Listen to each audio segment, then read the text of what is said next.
మీకు బాగానే ఉందండి, కాదనట్లేదు. మా అల్లుడు చచ్చిపోయి 2 సంవత్సరాలు, ముగ్గురు ఆడపిల్లలు, చిన్న చిన్న పిల్లలు ఊరేసుకుని చచ్చిపోయాడు అల్లుడు. చిన్న పిల్లలు ఉన్నారు కాబట్టి పింఛన్కి అడిగినా పింఛన్ పెట్టనంటున్నారు, ఎక్కడ వెళ్ళినా పింఛన్ లేదంటున్నారు. చచ్చిపోయిన అయితే అన్నీ ఉన్నాయి. ఏంటంటే మా పరిస్థితి బాగాలేదు కాబట్టి చెయ్యాలి వాళ్ళు. ఆఫీస్ సీఎం దగ్గరికి వెళ్ళినా ఎక్కడికి వెళ్ళినా అవ్వట్లేదు, పింఛన్ మాత్రం పెట్టట్లేదు. ఇవన్నీ జ్వరాలు వస్తున్నాయి, వెనక్కి చూడండి ఒకసారి రాత అంతా జ్వరాలు వస్తున్నాయి, ఎవరు రావట్లేదు. వచ్చి ఏంటండి అని కూడా చూసడం లేరు, కారణం ఎవరు రావట్లేదు. మేము వెళ్తేనేమో వస్తామమ్మా చేస్తామంటున్నాం, చేయట్లేదు. అంటే మీకు ఇప్పుడు మునిగిపోయినప్పుడు మీకు డబ్బులు అనేది మాకు పడలేదండి, 10,000 పడలా. అందరికి పడ్డే మాకు పడలేదు. దేనికో తెలియదు, మరి లింక్ లేదన్న ఆధార్ కార్డు లింక్ చేయించాం, అయినా వాళ్ళ కింద వెళ్ళాము, మునిగిపోయాం. వెళ్ళి అడిగారా మరి పడట్లేదని? వెళ్ళాం, మాకు తాకేం తెలుసమ్మా, పైన వేసారని సీఎం సీఎం గారి దగ్గరికి వెళ్ళాం. పడిపోయినాయమ్మా మీకు వేసాం, మాకేం సంబంధం, వాళ్ళు రాసుకున్నారు అని చెప్పారు. డబ్బులు పడలా. అంటే మీకు వాలంటీర్ వ్యవస్థ గతంలో పనిచేసిందమ్మా?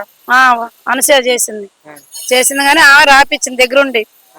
వరదొచ్చిన రాపితే బండి కానీ మునిగిపోయినని చెప్పి అని రాసుకుని వెళ్ళారు.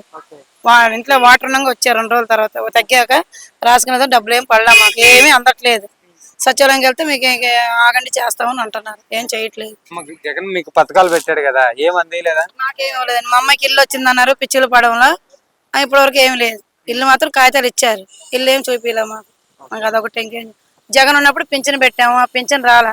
మళ్ళీ ఇప్పుడు మన వెళ్ళాం సీఎం దగ్గరికి, జనవరి పెడతామమ్మా, ఇప్పుడు రాదంటున్నారు. ముగ్గురు చిన్న చిన్న పిల్లలు, మరి ఏం చేయాలి చెప్పండి సార్ మీరు.